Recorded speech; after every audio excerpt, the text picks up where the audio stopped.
On YouTube, what's going on? Regular Ravens fan. I'm back because they back. Yes, sir. I said it. I'm back because they back. Everybody trust your eyes. So that's my moniker. Trust your eyes, people. Don't believe the lies. We're gonna take it here again because they gotta keep taking it here, right? You see it, players with most pressure to perform this upcoming NFL season. So remember when regular Ravens fan, I told you all, I said, people, they're gonna move the goalpost on Lamar Jackson. I've said that countless times in my videos. Anybody out there that's not subscribed, go subscribe. Check me out. See if I'm being consistent or not. Um, but like I said, I've said this many a time. They're gonna move the goalpost on Lamar Jackson. Every time he succeeds at something or accomplishes something, there's gonna be a yeah but, and they're gonna move the goalpost. They're gonna say he can't do something. He's gonna do it. They're gonna forget all about that they said that, and they're gonna say, well, he can't do this. Okay, I'm gonna play the tape. And we're going to see what's really real. Watch the hate and listen. Listen to what they say, people. Please listen to what they say. Got to read between the lines sometimes. All right? So here we go. Go ahead, roll the tape.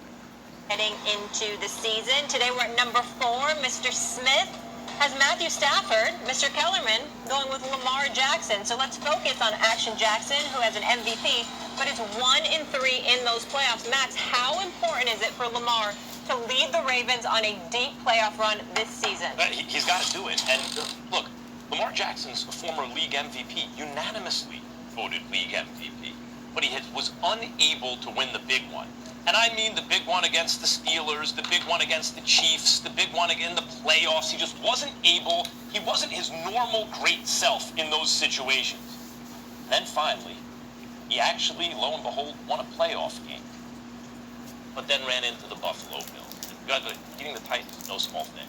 Then ran into the Buffalo Bills, who have a guy who can get to throw the ball down the field accurately in Josh Allen. And when you look at what Lamar Jackson has, Stephen A., he's got a defense. They went out and got him help to improve the receiving situation. They brought in Sammy Watkins. They drafted Rashad Bateman. He has more dynamic receivers to throw the ball to now. And now he's won a playoff game. So I would say Lamar Jackson, who's done incredible things in the NFL since he's gotten to the NFL, you want to see improvement year over year. Won the playoff game. When you say deep playoff run, Molly, that's 2 wins. If you win 2 games, you're on a deep playoff run. And I think that's what the bar is now. Lamar Jackson's not a normal football player on an okay team. He is on a very strong Ravens team, especially defensively. And he is an outstanding, phenomenal football player who's already won league MVP. The standards for him are not the same as everyone else. He's got to make a playoff run this year.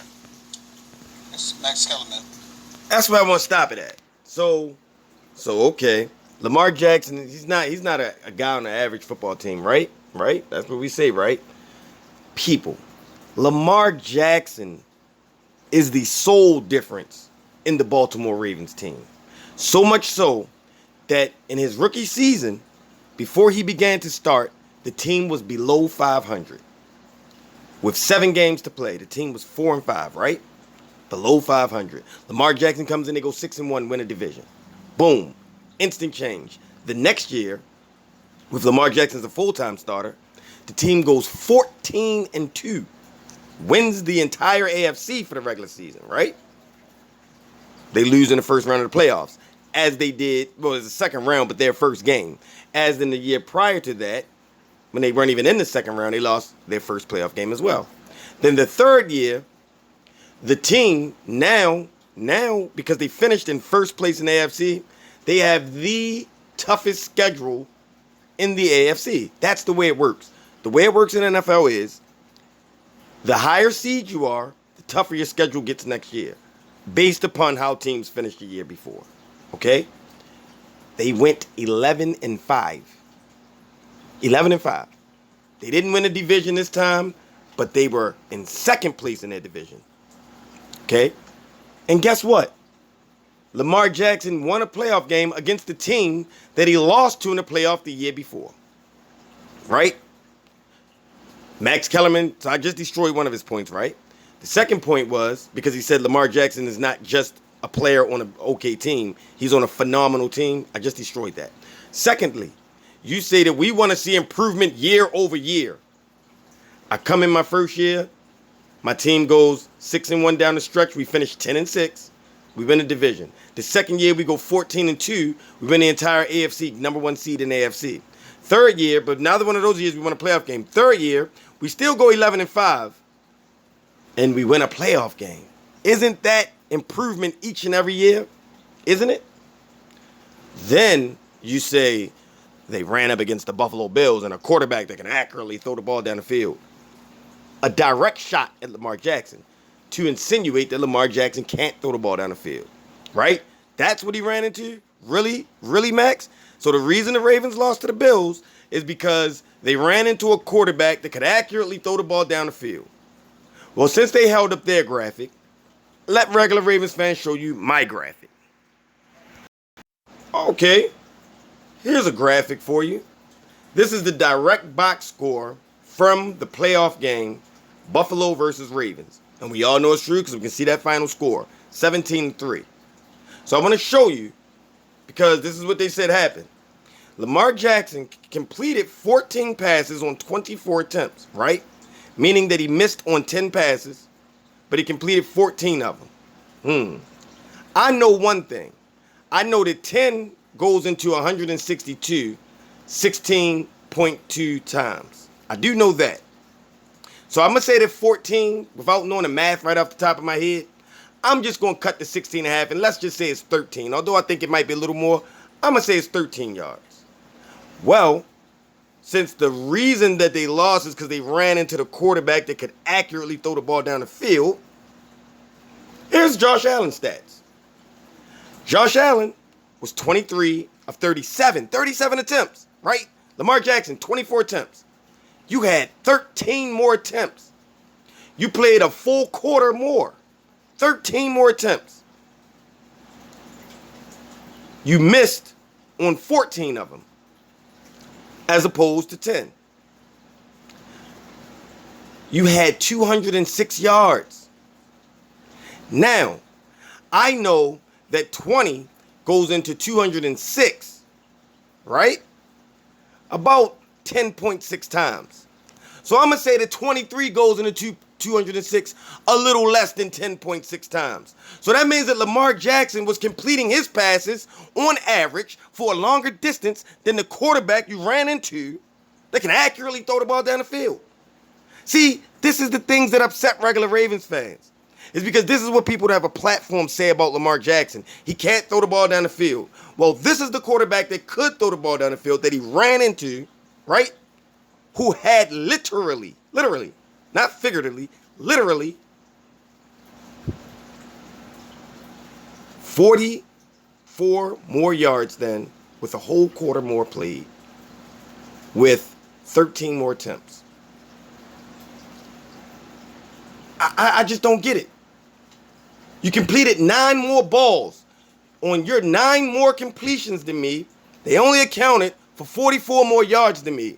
But I ran into the quarterback that can throw the ball down the field because I can't. You see, people, they play games with you.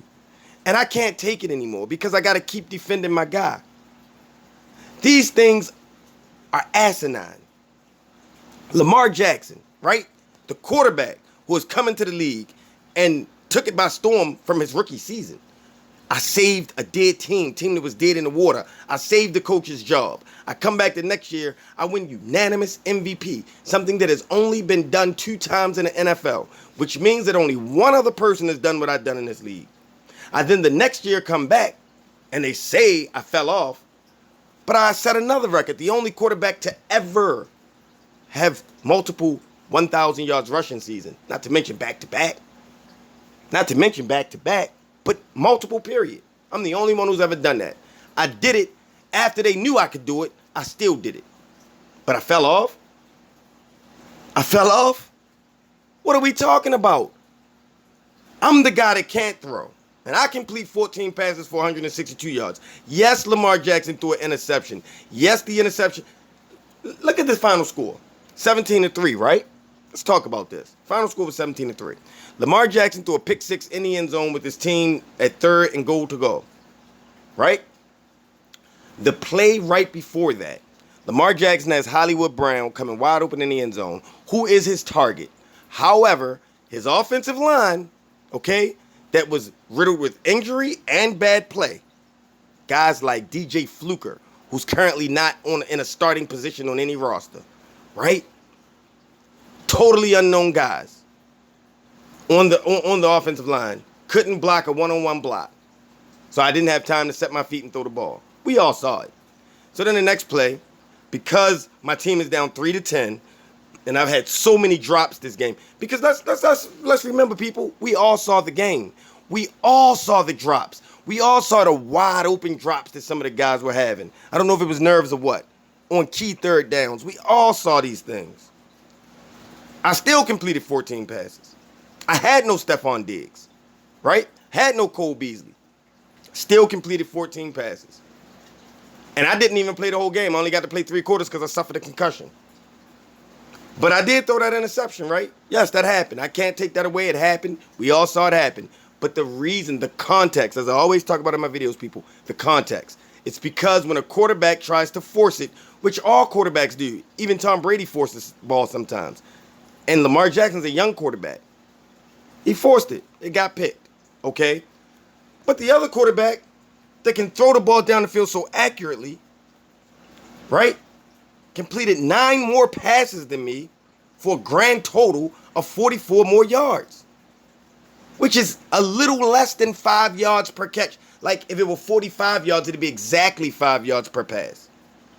So if you're 9 more completions than me, you completed those 9 more passes for less than 5 yards per pass. Overall, you only have 44 more yards total than me, passing the ball. But you're the quarterback who can accurately throw it down the field, and I'm not, right? Let's look at another thing about this final score. How many field goals did Justin Tucker miss? Anybody know? Anybody out there know? He made 1 because they got 3 points. He missed 2. He missed 2 because it was a horribly windy day. Now, to be fair, Buffalo's kicker missed a field goal as well. He did miss 1. 2. He missed 1, but he made 2. He made 2 and missed 1. Justin Tucker missed 2 and made 1. They both had 3 field goal attempts. I say that to say, if I add those 2 field goals in, and even with adding in the field goal from the other kick from Buffalo, right? They'd have 20 points, we'd have 9. Maybe then Lamar Jackson doesn't force the ball. Because at the point in time that he forced the ball, the score, if I'm not mistaken, I may be, but I believe it was 10-3. I believe the score was 10-3. Right? As a matter of fact, I'm sorry, their kicker didn't make 2. He made 1. He made 1 field goal and he missed 1. I do apologize, people. But I do say this. Josh Allen threw 1 touchdown pass. Just 1. That's it. He threw 1 touchdown pass. We all know the other touchdown came on the pick 6, right? So at the time of the interception, the score was 10-3. So if the score was 10-3, let's say if Tucker makes those other 2 field goals, there's no reason to try to force the ball then, right? Because I didn't watch my kicker miss 2 field goals, which helps me to force the ball. And we're not down 6 points or 7 points. We're only down 1 point. And a field goal now gives us the lead. So it would be no reason to force the ball. That's context of the game. Score is 10-3. Josh Allen threw 1 touchdown. So while they take shots at Lamar Jackson and they say he's under so much pressure, Lamar Jackson's under no pressure. The only pressure Lamar Jackson is under is pressure to sign his name on the dotted line. That's the only pressure he's under. Why would the Ravens, if the passing woes on the Ravens were Lamar Jackson's fault, why would you sign Sammy Watkins? Why would you do that? Why would you draft a wide receiver with your number 1 pick? Why would you do that? If the problem isn't my receiver, if the problem is my quarterback, why would I waste capital on wide receivers if the receivers already have a comparable? Did Willie Snead sign some mega contract somewhere that I'm not aware of? Because I know he signed with the Rams. Was it some mega deal? I'm not sure. I don't think so. So if I had these guys already here in Baltimore, why would I not sign Willie Snead and go out and sign Sammy Watkins? Why would I draft Rashad Bateman #1 for my #1 overall pick if my quarterback can't throw? That would be a bad investment. That would be a horrible general manager. Why would you invest in something that's no good? I'd invest in running backs. I'd invest in defensive players. I wouldn't invest in wide receivers. But we know here in Baltimore why. We know about the drops. I'm here to bring you the facts, people. Let's not talk out the side of our heads. This is how much better than Josh Allen. This is how much better than Lamar Jackson, Josh Allen was last year. He was that much better. That's it, that's all. I'm tired of these shots. I can't wait. I cannot wait until this NFL season gets started. I can promise y'all this. You won't see three consecutive years of 1,000 yards rushing from Lamar Jackson. You may see 700 to 800, 7 to 850. You may see that. But you won't see 3 years of 1,000 yards rushing. You want to know why? Because Lamar Jackson is going to show everyone this year that with a comparable set of wide receivers, not just one that the defense can say we can take away. Now that I have Hollywood Brown and Sammy Watkins and Rashad Bateman, and again, this is all predicated on health, but if I have those 3 wide receivers out there to go along with J.K. Dobbins as my running back, and Gus Edwards as my running back, and Mark Andrews as my tight end, you're going to see Lamar Jackson do some things, whereas though just because of the threat of him, teams are not going to know what to do. And I'm telling you this right now. Lamar Jackson will win NFL Most Valuable Player again in 2021.